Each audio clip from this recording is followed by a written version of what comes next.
હરિનારાયણ સદા સાક્ષાત સ્ફુરે છે તેમને જ અમે અતિ મોટા થકી પણ અતિ મોટા માનીએ છીએ. પણ કેવળ આત્મ સાક્ષાત્કાર સંપન્નને પણ મહત્તમ માનતા નથી. એટલે કહેવાનો મતલબ એવો છે કે ભાઈ જેના હૃદયની અંદર એમ કહે કે એક તો બદ્રીવન વાલું એવા શ્રીમાન હરિનારાયણ સદા સાક્ષાત સ્ફુરે છે, એટલે જે ભગવાનની ભક્તિ કરતો હોય એ જ શ્રેષ્ઠ છે એવું કહ્યું. જે આત્મ સાક્ષાત્કારી છે, બરાબર, એટલે કેવા છે કે ભાઈ પોતે એમ કહે કે આત્મનિષ્ઠાની પરિપાક અવસ્થાએ પહોંચેલા છે, કે ભાઈ આત્મનિષ્ઠા એ સંપૂર્ણ છે અને આત્માનો પોતાનો સાક્ષાત્કાર કરેલો છે એવા જે છે અને આત્માના રમણમાં સદાને માટે બિરાજમાન છે. એના કરતાં વધારે પણ ઉત્તમ કોણ છે? જે ભગવત ભક્ત છે, બરાબર, જે હૃદયને વિશે કાયમ માટે ભગવાનનું ભજન કરી રહ્યા છે, ભગવાનની મૂર્તિનું ધ્યાન ભજન ઉપાસના કરી રહ્યા છે, એ બધાને અહીંયા શ્રેષ્ઠ કયા. એટલે આત્મ સાક્ષાત્કારે સંપન્ન હોય એના કરતાં પણ કોણ? ભગવત ભક્ત શ્રેષ્ઠ કયો, બરાબર. એટલે અહીંયા શું છે કે ભાઈ ભગવાને ચોખવટ કરી દીધી કે ભાઈ આત્મનિષ્ઠા જે છે તે તો શું છે? અંગરૂપે છે. કેના અંગરૂપે છે? ભક્તિના અંગરૂપે છે. અંગી તો ભક્તિ પોતે છે, બરાબર. એટલે આત્મનિષ્ઠા હોય કે સ્વધર્મ હોય કે વૈરાગ્ય હોય એ બધા શું છે? અંગ છે. કેના અંગ છે? ભક્તિના અંગ છે. પણ ભક્તિ પોતે કેવી છે? અંગી છે. એટલે ભક્તિ હોવી બહુ જરૂરી છે. કોને વિશે? ભગવાનને વિશે. પણ પેલા ત્રણની જરૂર કેમ છે? સ્વધર્મ, આત્મનિષ્ઠા અને વૈરાગ્યની જરૂર કેમ છે?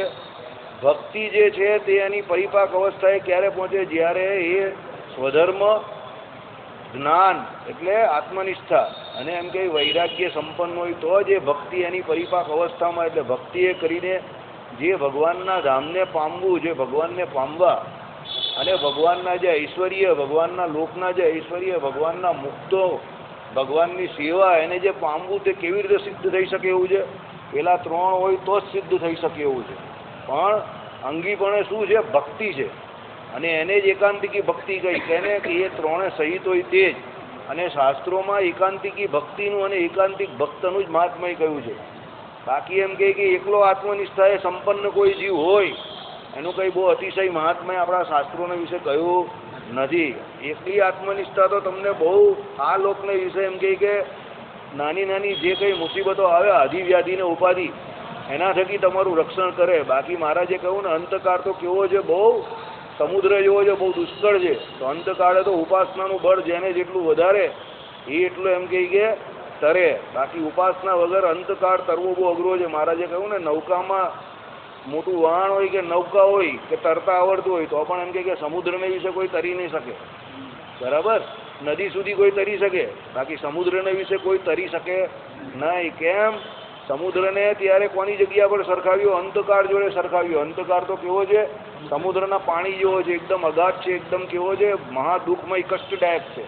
તો ત્યારે કઈ આત્મનિષ્ઠા એટલી કામમાં આવતી નથી. એ તો જેટલું જેને ઉપાસનાનું બળ, જેટલો જેને ભગવાનનો નિશ્ચય, એટલું જેને અંતકાળે કામમાં આવે, બરાબર. એટલે આપણે અત્યારે બોલવાનું છે કે ભાઈ ડોહા મરવા પડ્યા છે. એટલે આપણો જ્યારે સમય આવશે ત્યારે આપણે ખબર પડશે કે મરવા કેવી રીતે પડાય છે, બરાબર. એટલે એમ બહુ કપરા શબ્દ, બહુ ખરાબ શબ્દ બોલવા નહીં. વિચારીને યાર વાણી ઉચ્ચાર. વાણી જે છે ને શબ્દ કેવું છે? જ્યાં સુધી you are honour of your untold word, આ અંગ્રેજીમાં કહેવત છે, but you are servant of your spoken word. Idea એવો તમને એનો અર્થ શું થાય? એટલે તમે જે શબ્દ બોલ્યા નથી એના તમે માલિક છો, પણ તમે જે શબ્દ બોલી દીધો ને એના તમે ગુલામ છો. સમજી ગયા? એકદમ સાચી વાત છે. હવે તમે સમજી ગયા ને? આ તમને ટૂંકમાં આજે બધું કહી દીધું એક જ લાઈનની અંદર. તમે જે કંઈ બોલો એકદમ વિચારીને બોલવાનું. તમે જ્યાં સુધી નથી બોલ્યા ત્યાં સુધી એ શબ્દના, એ વચનના તમે માલિક છો. બોલ્યા એટલે તમે એના ગુલામ બની ગયા. રામાયણની ચોપાઈની જેમ રઘુકુલ રીત સદા ચલી આઈ, પ્રાણ જાય બરું બચન ન જાય, એવી રીતે, બરાબર. એટલે શું છે કે આ લૂલીને ઠેકાણે રાખવાની છે, એનો દુરુપયોગ કરવાનો નહીં તો તમારી ઇજ્જત કાઢી નાખે, બરાબર. પ્રથમના 6ઠા કે 7મા વચનામૃતમાં મહારાજે આ જ વાત કરેલી છે. માણસની જુબાન ઉપરથી, માણસની વાણી ઉપરથી એની કિંમત થઈ જાય. એ શું છે, ક્યાંથી આવેલો છે, શું કરે છે, બરાબર, એની વૃત્તિ કેવી છે, બધું ખબર પડી જાય. એટલે વિચારીને વાત કરવાની, બહુ ગમે તેમ બોલવાનું નહીં અને ખાલી બકવાસ નહીં કરવાની. બરાબર. કોઈ બીજાની વાત બહુ કરવાની નહીં, ત્રીજાની વાત બહુ કરવાની નહીં. આપણે શું કરવાનું જેમ એ વિચાર કરવાનો. બહુ મસ્તી નહીં કરવાની. મસ્તી જેની જોડે તમારે મિત્રાચારી હોય એની જોડે કરવાની, બધા જોડે મસ્તી નહીં કરવાની. ને મસ્તી પણ કેવી, ફિઝિકલ મસ્તી તો કોઈની જોડે નહીં કરવાની, શારીરિક મસ્તી નહીં કરવાની. બુદ્ધિની મસ્તી કરો, બુદ્ધિજીવી કરે ને એ પ્રમાણે, બરાબર. અને એ પણ જેની જોડે થતી હોય તમને ફાવતું એની જોડે કરો, બધા જોડે ન કરવાની. જેને ન ગમતી એની જોડે શું કામ મસ્તી કરો? કારણ કે એ બધો ઝઘડા કરે ને એ બધું બગાડ કરે એ બધું કંઈ પસંદ નથી. આપણે અહીંયા ઝઘડા કરવા નથી આવતા, બરાબર. ચાલો, એટલે ટૂંકમાં કહેવાનો સાર શું છે? ભગવાનનું ભજન કરો. જે ભગવાનનું ભજન કરે છે, જેના હૃદયમાં ભગવાન છે, એ જ એમ કહે કે શ્રી નરને પણ ગમે છે. તમો સર્વ મુનિઓ મુક્તજનો ભક્તિથી કર્મ બીજ જેના ક્ષીણ થયા છે, એટલે તમે બધા કેવા મુક્તજનો છો. માટે જ દર્શન માત્રથી જનો એટલે જન્મ મરણ રૂપ ચક્રથી અક્રાંત થયેલા અને જન્મ મરણના આપનારા, પુણ્ય પાપ રૂપ પાપમાંથી પાવન કરનારા છો. એવા મુક્તો તમારો સમાગમ કર્મવશ જીવોને અતિ દુર્લભ છે એમ હું માનું છું. એટલે શું કહ્યું કે આ બધા જે મુનિઓ ભગવાનનું ભજન કરતા હતા એનો સંગ મળવો કેવો છે? બહુ દુર્લભ છે. સતાનંદ સ્વામી જેવા એમ કહે કે જે સંત એમના પુસ્તકને સાંભળવું, એના પુસ્તકને પકડવું, એમના પુસ્તકને વાંચવું, એનું અર્થઘટન કરવું, આ બધું એક જન્મના પુણ્યથી થતું નથી. અનેક જન્મ સંસિદ્ધો યાતિ પરામ ગતિમ, જે ગીતામાં કહ્યું ને એ પ્રમાણે જપ તપ દાન આદિ જે કોઈ એમ કહે કે સુકૃત છે એના પુણ્ય ફળ રૂપે શું પ્રાપ્ત થાય છે? સત્સંગની પ્રાપ્તિ થાય છે.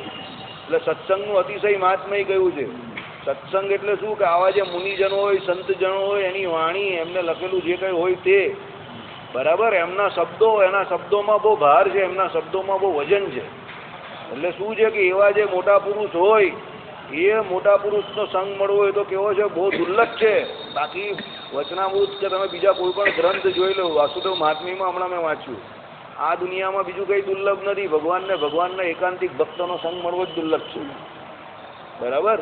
એટલે આમાં કહ્યું એ પ્રમાણે કે ભાઈ ઓછા કર્મના ફળવાળાને, ઓછા સુકૃતવાળાને તો આવા ભગવાનના ભક્તોનો ભેટો થતો નથી. આપણા આખા મંદિરમાં જો કોઈ સુધારવાવાળી જગ્યા હોય ને, સુધારવાવાળી વસ્તુ હોય તો શું ખબર? માણસોને અહીંયા સુધારવાની બહુ જરૂર છે. અહીંયા આવનાર માણસોને બહુ સુધારવાની બહુ જરૂર છે. આખા સુરતમાં બીજા ઘણા બધા મંદિરોમાં હું હમણાં નીકળું છું હમણાં, બરાબર. હમણાં મારું જરા ચેકિંગ ચાલે છે, બધે કામ એવું કરું છે તો આખા સુરતના ઘણા બધા મંદિરોમાં જાઉં છું. આપણા મંદિરમાં સૌથી વધારે ભજન થતું હશે, પણ આપણા મંદિરમાં જે લોકો આવે છે ને એમાં ક્વોલિટેટિવ તમે જુઓ, ગુણાત્મક દ્રષ્ટિએ તો બીજા મંદિરમાં આવતા લોકો આપણા મંદિરના લોકો કરતાં બહુ ચડી જાય. કોઈની જોડે તુકારો નહીં બોલાવે. આપણા મંદિરમાં વાતે વાતે બધા તુકારો બોલાવી દે, ઝઘડો કરી નાખે, મારામારી બી થઈ જાય, કંઈ ઠેકાણું નહીં. બીજા કોઈ મંદિરમાં મેં આવું વાતાવરણ જોયું નથી. બધા એકબીજા જોડે એટલા પ્રેમ ભાવથી રહી છે. નાના માનો છોકરો હોય કે મોટા દાદા હોય 80 વર્ષના, પણ કોઈના મોઢેથી તમે તુકારો નહીં સાંભળો. એ બધાને એકબીજાનું મહાત્મય એટલે ભગવત ભક્તનું પોતાનું આપી દે એટલું મહાત્મય છે. ને આપણે ત્યાં તો લોકો દરેક બાબતમાં ઝઘડો જ કરે, અને મંદિરમાં આવીને ઝઘડો કરે. મને એમ થાય કે આવો કેવો સ્વભાવ? આ કંઈ ઝઘડો કરવાનું સ્થાન છે? ગુણની દ્રષ્ટિએ મેં જોયું ને, હમણાં હું ફરું છું બધે તો મને એમ થાય કે આટલો મોટો સત્સંગ, આટલો મોટો સંપ્રદાય, આટલું બધું મોટું જાણવાનું, આટલું બધું મળે, પછી આપણા સંપ્રદાયમાં આવું બધું કેમ છે? આપણે ત્યાં જ છે આ બધું, બીજે નથી. બીજે તમે જો હજારો ને લાખો માણસોના ભંડારા હોય, અરે કોઈને ખબર નહીં પડે ને પૂરા થઈ જાય. 1 કરોડ રૂપિયાનો ખર્ચો થાય છે એક ભંડારા પાછળ. આજે મને એક ભાઈ મળ્યા, મને કે 1 કરોડનો ખર્ચો થાય છે એક ભંડારા પાછળ. એવા ભંડારા છે તો બી કોઈને ખબર નહીં પડે. 1 કરોડનો ખર્ચો, 1 કરોડનો ખર્ચો એટલે કંઈ કહેતા ભાઈ? એક ભંડારામાં એક દિવસમાં 1 દિવસનો ખર્ચો 1 કરોડ રૂપિયા. એવા ભંડારા ચાલે છે પણ કોઈને ખબર નહીં પડે. 10 દિવસ ચાલે ને, અમુક તો 8 દિવસ 7 દિવસ ચાલે. એમાં ઓછો ખર્ચો હોય, પછી એ તો મીઠાઈ ને બધું ઘટાડે. એટલે આ અગ્રવાલ સમાજના મારવાડી લોકો આવા મોટા ભંડારા કરે. અમુક વખતે 1 દિવસનો કરોડ રૂપિયા ખર્ચો હોય એવું પણ કરે. બોલો, વિચાર કરો. પણ કોઈને ખબર નહીં પડે. કોઈ વાસણ ખખડે નહીં, અવાજ નહીં આવે. અહીંયા તો ચા કરતાં કેટલી ગરમ, પેલો 5 લાખ વાપરો એમાં તો હવામાં અદ્ધર ઉડતો થઈ જાય આખા ગામમાં. આપણો અભિષેક છે, આપણો કરીને આજે આપણું છે. અરે હું માન બતાવ્યો ખોટું કે હવા વગરના લોકો આવે અહીંયા. આવો બોલવું નહીં જોઈએ પણ કહેવું જોઈએ. ક્વોલિટી નહીં મળે, ભાઈ ગુણ નહીં મળે. આટલું બધું સાંભળે, આટલું બધું તો પણ ગુણાત્મક દ્રષ્ટિએ હાવ ઝીરો. કંઈક ગુણ તો સારા લાવો પોતાનામાં, કે કંઈક લોકોને જોઈને કંઈક એવું થાય કે ભાઈ આ દીવા જેવો સંપ્રદાય છે, કેટલો સારો સંપ્રદાય છે, આપણા જેટલું કોઈને ખબર જ નહીં. બોલો, હમણાં હું 2-3 દિવસથી ઘણી બધી જગ્યા પર ફરું છું ને, બધા મિત્ર મંડળ જોડે તપાસ કરવા માટે જ નીકળું છું. એક લખું છું, થીસીસ લખું છું, એટલે ભારતીય ધર્મ વિશે એટલે ફરું છું ને તો ખબર પડે મને. કોઈને બિચારાને કંઈ ખબર નથી, પણ એ લોકોને મહાત્મય બહુ છે ભગવાનના ભક્તોનું ને બીજા સામેવાળા વ્યક્તિનું. આપણે ત્યાં લોકો બધા અતકચરા બહુ છે, ઊંધી ખબર છે, ઉલટી ખબર છે, ને ઝઘડા વધારે કરે છે. બરાબર, ઝઘડો બગડો નહીં કરવાનો, જરા પણ ઝઘડો નહીં કરવાનો. જાહેર જગ્યા પર ઝઘડો જરા પણ નહીં કરવો, એનાથી તમારું માન સન્માન ગવાઈ જશે. ને એક વખત માન સન્માન ગવાઈ ગયું પછી પાછું નહીં આવતું, યાદ રાખજો. જાહેર જગ્યા પર મગજનું બોઇલિંગ ટેમ્પરેચર 0. જાહેર જગ્યા પર ગમે તે થાય ને બોલવાનું બહુ ઓછું. મારી જોડે જે 2-4 જણા ફરે છે એને પણ મેં કહી દીધું, પહેલાં તો ઓપન સ્ટેટમેન્ટ જ નહીં આપવાના. કોઈ કંઈ પણ પૂછે કે આજે ત્યાં આવું હતું, કેવું હતું, બોલવાનું જ નહીં. બહુ મસ્ત, આમ જ ઈશારાથી જ કામ. આપણે ત્યાં કહ્યું છે વ્યવહારિક કામ જેટલું ઈશારાથી થાય ને એટલું ઈશારાથી કરવાનું. બોલવાની જરૂર પડે તો પહેલાં હા ના બોલો, પછી વાક્યનો પ્રયોગ કરો, તો ઝઘડા બહુ ઓછા થાય. આ તો ફાટેલી ખુલ્લી જબાન એકદમ, જ્યાં એનો કોઈ સુમેળ જ નહીં, ગમે તેમ ભાષાનો દુરુપયોગ, એનાથી ભાઈ ઝઘડા થાય. એવું નહીં કરવાનું. ચલો,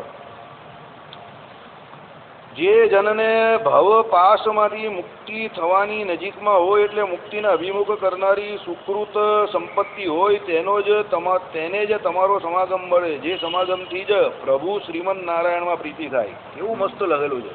સાંભળો તો ખરા, કેટલું મહાત્મય છે. ભગવાનના ભક્તો સંતોનું કેટલું મહાત્મય છે, કે જેનો એમ કે સુકૃત ઉદય થયો હોય, અને જેને એમ કે આ જન્મ મરણરૂપ આ ભવ, જે ભવ રોગ લાગેલો છે, એનાથી જે એમ કે દૂર જવાનું હોય, જે એનો એ પૂરો થવાનો હોય, અને ભગવાન નારાયણમાં જેને પ્રીતિ થવાની હોય, એને જ તમારો સમાગમ થાય. આટલો એમ કે ભગવાનના સંતોનું મહાત્મય કહ્યું છે, ભગવાનના ભક્તોનું આટલું મહાત્મય છે. જે પ્રીતિથી દેહ જ્ઞાદિકમાં આસક્તિએ રહિત થયેલો, પ્રીતિથી એટલે જાણીને એકદમ, એવું નહીં કે ભાઈ પેલું કંઈ ચાલ્યું ગયું, ખોવાઈ ગયું, કોઈને છોડીને નીકળી ગયું, પૈસાનું નુકસાન થઈ ગયું એટલે આસક્તિ ઘટી ગઈ, એવું નહીં. પ્રીતિથી સમજીને કે ભાઈ હવે આમાં કંઈ બહુ લેવાનું નથી, ઠીક છે, ભાગ્ય કરીને આવે છે અને ભાગ્ય કરીને જાય.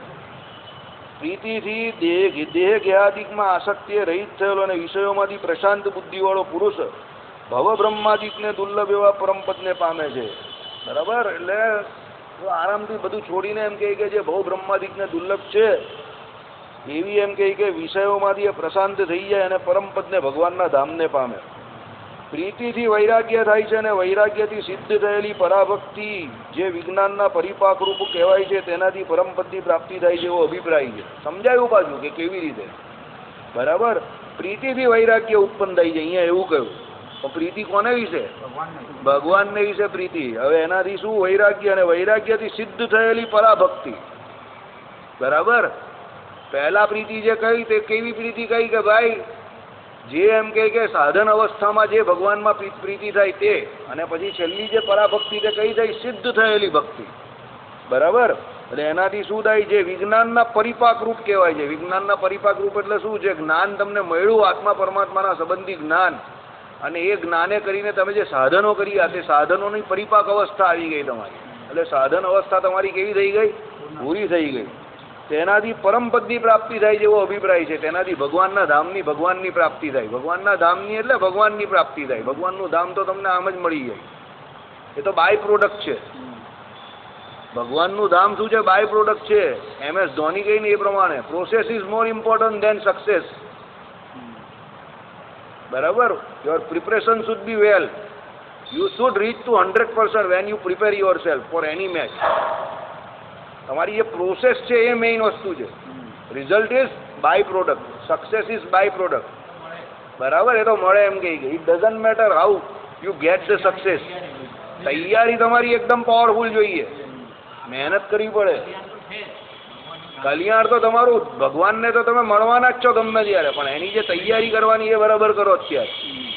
બરાબર ને, ભગવાન મળશે એટલે ધામ તો બાય પ્રોડક્ટ છે. ધામ તો ભગવાને કીધું બળાત્કારે કરીને આપું છું, 4 પ્રકારની મુક્તિ જે કહી ને એ તો બળાત્કારે કરીને આપું છું. એટલે ધામ માટે મહેનતથી કરવાની કે હવતિયા મારવાની કોઈ જરૂર નથી અને ઝઘડા કરવાની પણ કોઈ જરૂર નથી. બરાબર ને? હું એવી એક્સપેક્ટેશન રાખું, આશા રાખું. હવે શાસ્ત્રોમાંથી પેલું ધામવાળું જરા આમ તેમ લખેલું હોય તો કોઈ અહીંયા લોચો લઈને નહીં આવ્યો મારી પાસે, એ બધું લઈને નહીં આવતા. આમાં આમ કેમ કહ્યું ને આમાં આમ કેમ કહ્યું ને એ બધું લઈને નહીં આવતા. હવે એને થોડુંક નલીફાઈ કરો, થોડીક પોતાની જાતને ઉચકો. હવે એ બધું ધામ બામની બધી માથાકૂટમાં નહીં પડો. ભગવાનને પકડો ને. મેઇન ભગવાન મળશે તો બધું ધામ જ ધામ છે. કેટલા ધામ જોઈએ ભગવાન કહી લે, આખા ધામ ને ધામ બધું તને આપી દો. બરાબર? ધ્રુવ પ્રહલાદજી બધાને ભગવાને સંગ ખડાવી રહ્યો તો ભગવાનને બધું જ્ઞાન થઈ ગયું એને.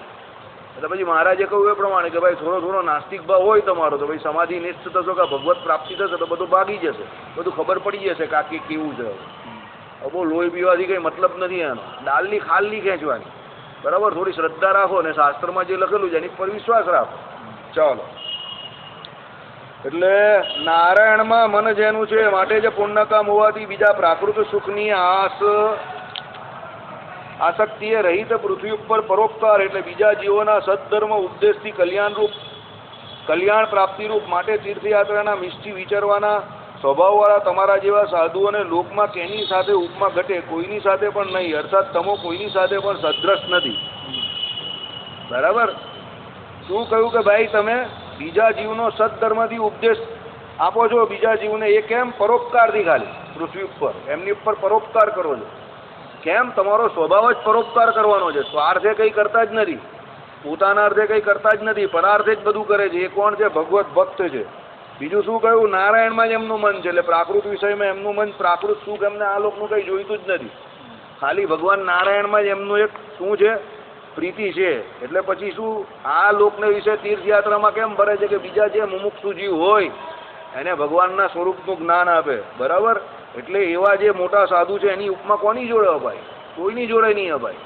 બરાબર? ભગવાનના ભક્ત ભગવાન શ્રી રામ જેવું. કોઈ ભગવાન શ્રી રામની આંખ કોના જેવી? તો ભગવાન શ્રી રામ જેવી. તુલસીદાસે કહી દીધું કે ભગવાન શ્રી રામની આંખની આખા જગતમાં એમને કોઈ ઉપમા જ નહીં જડી. છેલ્લે શું લખ્યું? ભગવાન શ્રી રામની આંખ કોના જેવી? ભગવાન શ્રી રામ જેવી. આવું જ લખવું પડ્યું. એટલે આમાં આવું છે કે ભગવાનને એ સાધુ, બરાબર, ભગવાનના એ ભક્ત એકાંતિક સાધુ એને ઉપમા કોની દઈએ? તો કોઈની ના દેવાય. એટલે તમારે સદ્રશ કોઈ નથી. સદ્રશ એટલે તમારા જેવો કોઈ નથી.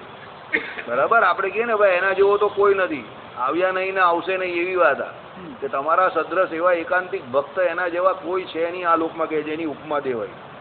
સામાન્યપણે લૌકિક એવા પણ સાધુઓનો દયાળુતા અને પરોપકારશીલતા તો સ્વાભાવિક ધર્મ પ્રસિદ્ધ છે. સાક્ષાત ભગવાનના પરમ ભક્ત એવા તમો દયાળુ અને પરોપકારશીલ હો એમાં કહેવું શું? તમો તો અત્યંત છો. એટલે સામાન્ય જે આ લોકમાં પણ સાધુનો નિયમ શું છે? તો ભાઈ એ પરોપકારવાળા હોવા જોઈએ અને દયાળુ હોવા જોઈએ. સાધુ પછી ધોકાવાળી નહીં કરાવે, દંડાવાળી નહીં કરાવે. બરાબર? પાછા લોકો એને સાચું પુરવાર કરવાની કોશિશ કરે. અરે હાલા મેં તો જોયું, વાહ, કહેવું પડે. મેં બુદ્ધિશાળી લોકોનો તોટો તો બધો અહીંયા જ છે. આ ભારતખંડને વિશે, ગુજરાતને વિશે, સુરતને વિશે અને આ સંપ્રદાયને વિશે ને આ મંદિરને વિશે પાછું અને એની આજુબાજુની શાખાઓને વિશે બધા બહુ મહાન બુદ્ધિશાળીને તર્કજીવી લોકો રહી છે. ખોટાને સાચું કરવાની હંમેશા કોશિશ કરતા હોય. જે દંડાવાળી કરાવે એ બધા હારા. બરાબર? હાવ બધું ઉલટું. મહારાજ કઈ શિક્ષાપત્રીમાં એનાથી બધું ઉલટું. અરે ભગવાનનો ભક્ત તો દયાળુ હોવો જોઈએ, વિનમ્ર હોવો જોઈએ. બરાબર? એટલે શું કહ્યું અહીંયા કે ભાઈ દયાળુતા એ સાધુનો સ્વભાવ છે, પરોપકારશીલતા. એટલે બીજા ઉપર ભગવાને કહ્યું એ પ્રમાણે બીજાનું મનમાં પણ ભૂંડું થાય એવો વિચાર કરવો નહીં. મનમાં પણ એવો વિચાર નહીં કરવો કે બીજાનું ભૂંડું થાય એવો મનથી પણ ઘાત નહીં કરવો. બરાબર? ગાલી દાનમ તાનમ છે લખેલું જ ને. કોઈને માર તો જરા પણ મારવો નહીં, કોઈ મારે તો સહન જ કરવું. એ જ દરેક સાધુનો જ ધર્મ છે. બરાબર? સાધુ એટલે એવું નહીં કે ભાઈ ગ્રહસ્થ છે ગામમાં બધાને મારતા જ રહેવાનું કે તો સાધુની આજ્ઞામાં જ. આપણે ક્યાં ના પાડી? આપણે દેવને બધાને, આપણે બધા ડોન છે, બધા દાઉદના ભાઈ છે. આપણે ક્યાં આજ્ઞા કરી? આપણે બધા ભાઈ બની જવાનું.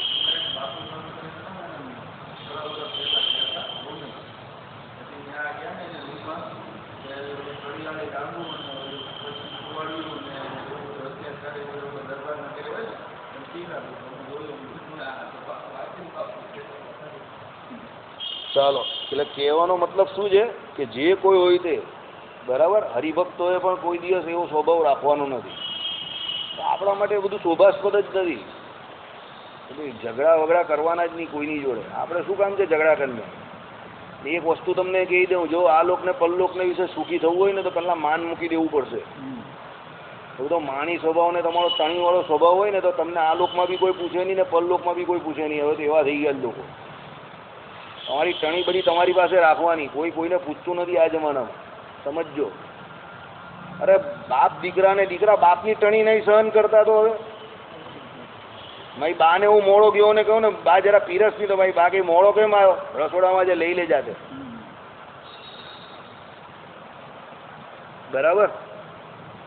રોટલી માંગુ તો મને ભાઈ બા કહીને ગરમ રોટલી જોઈતી હોય તો ઊભા થઈને લેવાની. એમ કે તારા બાપના નોકર નહીં એમ કે તમે ત્યાં સુધી આપવા કરી દઉં એટલું બહુ છે. હું એ વાત સાચી તારી, તું કરી દે એટલો ઉપકાર છે તારો. મારે તો કોઈ કરી દે એવું જ નહીં. મેં તો અમને હડતાલ કરી નાખે તો મારે તો રોટલીની કાલથી હડતાલ થઈ જાય. મારે તો ભાત ખાવા ફરે રોજે જ થઈ. એટલે ટણી તો ભાઈ કોઈની સહન નહીં કરતું. બરાબર. એટલે બધી ટણી નહીં કરવાની. ભગવાન જે સ્થિતિમાં રાખે જ્યારે અને આપણા સુકૃતને કારણે જે કંઈ મળે એમાં રાજી રહેવાનું. ભાઈ ટણી નહીં કરો કોઈની જગ્યા પર. બધા મંદિરમાં આવીને ટણી કરે, ઘરમાં ટણી કરે, કામ કરતા હોય ત્યાં ટણી કરે. એમાં ટણી શું કરવાની ભાઈ? એવો ટણી કરવાનો કેવો સ્વભાવ તમારો બધે? એ પછી કેવો ભગવત ભક્ત ભાઈઓ ચડાવે, જાય ત્યાં ભાઈ ચડાવે. મંદિરમાં ભાઈ ચડાવે. મંદિર કંઈ ભાઈ ચડાવવાની જગ્યા છે? પાછા કે તમે મને ઓળખતા નહીં તો હું તારી ઓળખાણ આપવા મંદિરમાં આવે તું? આખા ગામનો ઢેરવાળો છે તારી પાસે, તું બતાવા અહીંયા? મારા બાપા કહીને કે પેલો કહીને પોતે કે હું આ છું એમ. હવે કોણ છું એ મારે કહેવું નથી. કહીશ તો બાજુ આમાં આવશે તો ખોટું લાગશે. બ્રહ્માનંદ સ્વામીએ પેલાને પૂછતું હતું ને તું કોણ છે? તે હું કહેતો હતો હું આ છું. આઈડિયા આવ્યો ને હું જે કહેવા માંગુ તે. પછી કીધું કે ના તું જીવાત્મા છે. તો પણ પેલાને પાછું પૂછ્યું 10 વાર કીધું કે તું જીવ છે. નહીં હું આ છું. તો પણ પાછું એ જ કે 10 વાર પૂછ્યું, 10 વાર એક જ જવાબ કે હું આ છું. એવા છે આપણે બી બધા. બધી ખોટી ટણી કરે. બરાબર. પછી સત્સંગ કરવાનો શું મતલબ? ભજન કરવાનો શું મતલબ? છેલ્લે એ જ બોલવાનો હોય તો કે હું આ છું. પછી આત્મનિષ્ઠા ને વૈરાગ્ય ને જ્ઞાન ને ભક્તિ ને સત્સંગ એનો શું મતલબ? પછી કોઈ મતલબ નહીં. થોડીક તો કંઈક ચરિત્રમાં તમારા આચરણમાં થોડુંક તો કોઈ હોવું જોઈએ ને. બધી મગજમારી માથાકૂટ ને બધી કેટલી બધી નિંદા ને કેટલી બધી ટીકા ને કેટલા બધા ઝઘડા ને બધા એકબીજાની કાપતીમાં જ ફરતા હોય. મંદિરમાં આવે તો પણ અને મને એમ થાય કે હું આ બધી માથાકૂટ કરતા. શાંતિથી ભગવાનનું ભજન કરો. ચાલો. એટલે પરોપકારશીલ રહ્યો, દયાળુ રહ્યો. આ લોકમાં પણ જે સાધુ છે તો એવા જ છે ને તમે તો અત્યંત છો. કારણ કે આ તો બધા બદ્રિકાશ્રમમાં જવાવાળા સાધુ છે. બરાબર. બધા સિદ્ધ છે એટલે એ તો અત્યંત જ હોય ને. એ ભગવાનને પ્રિય એવા મુનિઓની વ્યાખ્યા આપણે જોઈ ને. સદા ભગવાનનું મનન કરવાવાળા, પરમાત્માના એકાંતિક ભક્ત, પરમાત્માનું મનન ભજન ધ્યાન કરવાવાળા. તમે ઉત્તમ અવસરમાં આવ્યા છો. શું કહ્યું? સારા અવસરમાં આવ્યા છો. આપણે ત્યાં કોઈ ઘરમાં પ્રસંગ હોય અને કોઈ મિત્ર આવ્યો હોય, કોઈ જમવા બમવા બેઠો હોય ને કંઈ મિષ્ટાન બિસ્તાન બનાવ્યો તો પેલો શું કહે? ચાલ ભાઈ બહુ સારા સમયમાં આવ્યો છે, મારે ત્યાં આજે પ્રસંગ છે, આવી જા, બેસી જાય. ચાલ. પેલો કંઈ શું પ્રસંગ છે કે પછી પૂછજે. પહેલાં આવી જા, હાથ બાથ ધોઈ લે ને બેસી લે, જમી લે. બરાબર. કેમ? આપણે એ ભારતીય સંસ્કૃતિના માણસ છે. આપણે આપણી ખુશી પણ વેચીને ખાઈએ છીએ. સમજો. આપણે પોતે ખુશ રહીએ છીએ ને બીજાને પણ ખુશ રાખવા માંગીએ છીએ. બરાબર. પણ એ આપણી કમજોરી નહીં થવી જોઈએ. લોકો એને આપણી કમજોરી બનાવે છે, વીકનેસ બનાવે છે. આપણી કમજોરી નહીં હોવી જોઈએ. બરાબર. એ આપણી દ્રઢતાની નિશાની છે કે ભાઈ આવે તો અહીંયા ભલા સમાઈ જાય એવું છે. દિલ અમારું, હૃદય અમારું બહુ વિશાળ છે. પણ એની જોડે કન્ડિશન એપ્લાય, શરતોને આધીન. યજમાનની જગ્યા પર તો મહેમાન પણ મહેમાનની જગ્યા પર છે. એણે પણ એના જે નિયમ છે એ પાળવા પડે. બરાબર. બધું નિયમથી ચાલે છે. કારણ કે જેના દર્શનની આકાંક્ષા કરો છો એ પ્રભુ સ્વામી નારાયણ હમણાં જ તમોને પોતાનું દર્શન દેવા પધારશે. શું કહ્યું? તમે બહુ સારા અવસરમાં આવ્યા છો. પેલા સાધુઓને કહ્યું કેમ? અત્યારે પેલા નારાયણ જે ભગવાન જે છે હમણાં જ દર્શન આપવાના છે. આ કોણ કહે છે? નર ભગવાન જાતે કહે છે. હમણાં દર્શન દાનમાં કારણ કહે છે હે મુનિઓ, પ્રતિદિન પોતાના દર્શન કરવા આવતા મુનિઓને દેવતાઓને નારાયણને સ્વદર્શન દેવાનો અવસર હમણાં જ વર્તે છે. રોજ દર્શન આપે. એ નારાયણ ભગવાન મુનિઓને સાધુઓને એમ કહે કે પ્રતિદિન પોતાના દર્શન કરવા આવતા મુનિઓને દેવતાઓ પણ દર્શન કરવા રોજ આવે એ નારાયણને. એ સ્વદર્શનનો સમય જે આપવાનો જે છે તે અત્યારે જ આ સમય છે એમ. હજુ સમય નીકળવાનો નથી. આપણે આરતીના સમયમાં આવી જાય ને એ પ્રમાણે પેલાને કહે ને બહુ રાઈટ ટાઈમ પર આવી ગયો, આરતી હજુ હમણાં જ ચાલુ થઈ, ડંકા પડ્યા એવું. પ્રભુ શ્રી નારાયણ નૈષ્ટિક વર્ણિને ઉચિત એવો પૌરાણિક દેવ પિતૃય કર્મ વિધિ સમાપ્ત કરીને આ જ વેળામાં પ્રતિદિન આ સ્થાનમાં પધારે છે તો તમારો મનોરથ વિના વિલંબે સફળ થશે. એટલે શું કહ્યું? નૈષ્ટિક વર્ણિને ઉચિત એવો, એટલે ભગવાન નારાયણ પોતે અહીંયા મનુષ્ય રૂપે વર્તે છે તો નૈષ્ટિક વર્ણિઓ જેમ કે પોતાની આનિક વિધિ કરે ને, બરાબર, તે આનિક વિધિ દેવ પિતૃય કર્મ વિધિ બધું કરે રોજ પાછા, બરાબર. પણ નારાયણ પોતે કરે છે આ. એટલે નારાયણ નૈષ્ટિક વર્ણિને ઉચિત એવો પૌરાણિક એટલે જે વિધિમાં કહ્યું એ પ્રમાણે, આનિક વિધિ જે કહ્યો તે પ્રમાણે. પછી શું દૈવ અને પિતૃકર્મ પણ કરે છે, કર્મ વિધિ સમાપ્ત કરીને આ જ વેળામાં, બધું કરીને પાછા આ જ વેળામાં આવશે. પ્રતિદિન આ સ્થાનમાં પધારે છે, રોજ પાછા આ સ્થાનમાં પધારે છે. કયું? પેલો બદ્રી વિશાળા છે ને ત્યાંની વાત કરે છે. તો તમારો મનોરથ વિના વિલંબે જ સફળ થશે. વિના વિલંબે કેમ? એમનો આવવાનો સમય અત્યારે થઈ ગયો છે. સુવ્રત મુનિ કહે છે, એ રાજન પૂર્વોક્ત પ્રકારે પ્રેમ મધુર વચનથી સત્કાર કરેલા મરીચ્યાદિ મુનિઓ આ સાક્ષાત ભગવાન છે, પણ લોક સંગ્રહ માટે એમ કહે છે. પણ આ ભગવાન જ છે પોતે, પણ લોક સંગ્રહ માટે આ બધું કહે છે. નરમુનિનો મહિમા જાણીને આ નરમુનિ પોતે કહે છે એની વાત કરે છે, બરાબર. નર પણ સાક્ષાત ભગવાન જ છે. નર કોઈ સામાન્ય પુરુષ નથી. નર અને નારાયણ બંને ભગવાનના, એક જ ભગવાનના બે રૂપ છે. એટલે અહીંયા ચોખ્ખા શબ્દમાં કહ્યું કે આ સાક્ષાત ભગવાન છે. અને નરનારાયણ દેવ જે અમદાવાદમાં જે મુખ્ય ડેરામાં છે એ કઈ સ્વામિનારાયણ ભગવાનથી 1% બી ઓછા નથી.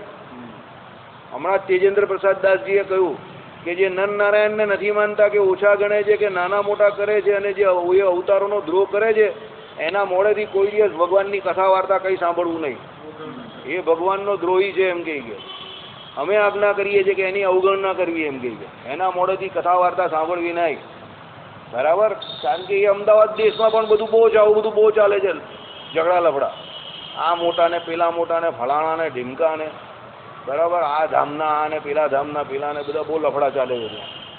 એટલે હવે એમને જરા ફરજ પડી, એમને સજા. એના 15 દિવસ પહેલાં જ એક ભાઈ બહુ ગંદુ બોલેલા કોઈ, એટલે એક એમના ત્યાંના બોલેલા એક ભાઈ બહુ ગંદુ બોલેલા, નરનારાયણ દેવને આવ નીચે ઉતારી પાડેલા એમને. એટલે 15 દિવસ બી નહીં, 8 કે 7 દિવસ પહેલાં જ. એટલે પછી એમને મેદાનમાં આવવું પડ્યું અને એમણે જાતે સ્ટેટમેન્ટ આપ્યું કે નરનારાયણનો જે નથી તે અમારો નથી, અને એને મોડેથી ભગવાનની કથા વાર્તા નહીં સાંભળ્યું, કોઈ સાંભળતું નહીં એમ કહ્યું.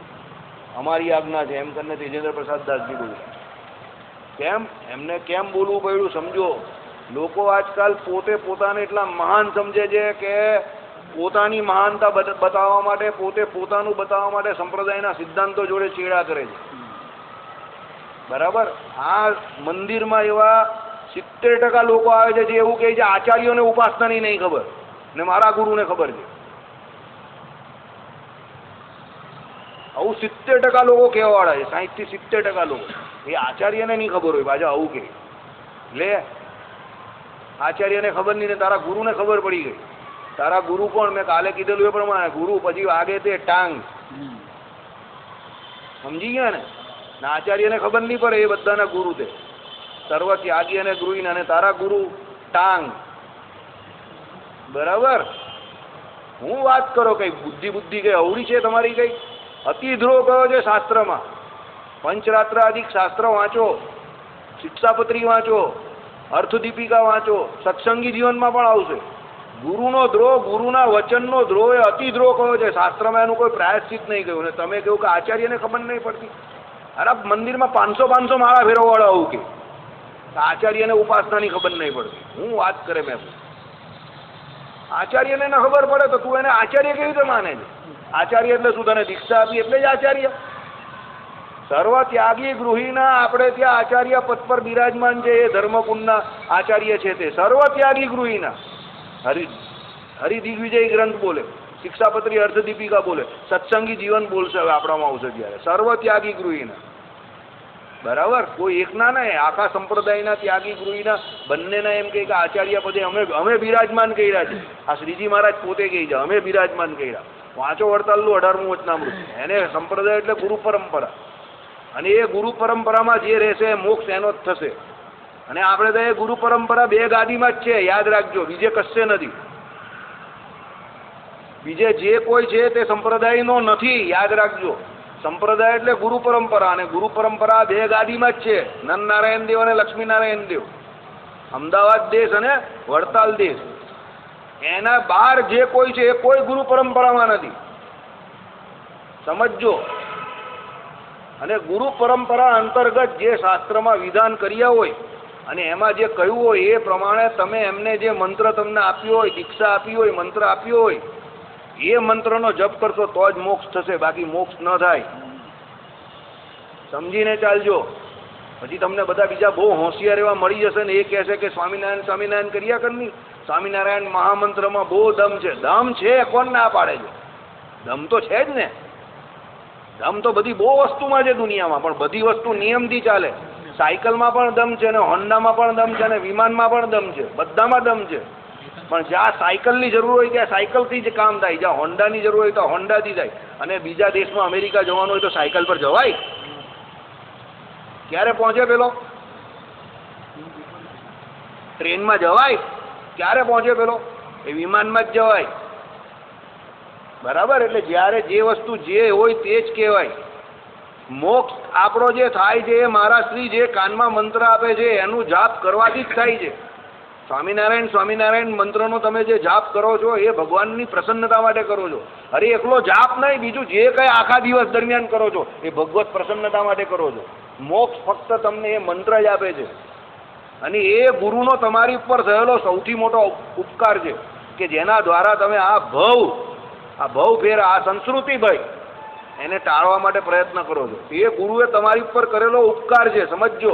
અને એ ઉપકાર કેવો છે એને તમે કોઈ કાળે એનું તમે એ નહીં વાળી શકતા, એનું ઋણ વાળી નહીં શકતા. આવો ઉપકાર કયો શાસ્ત્રમાં.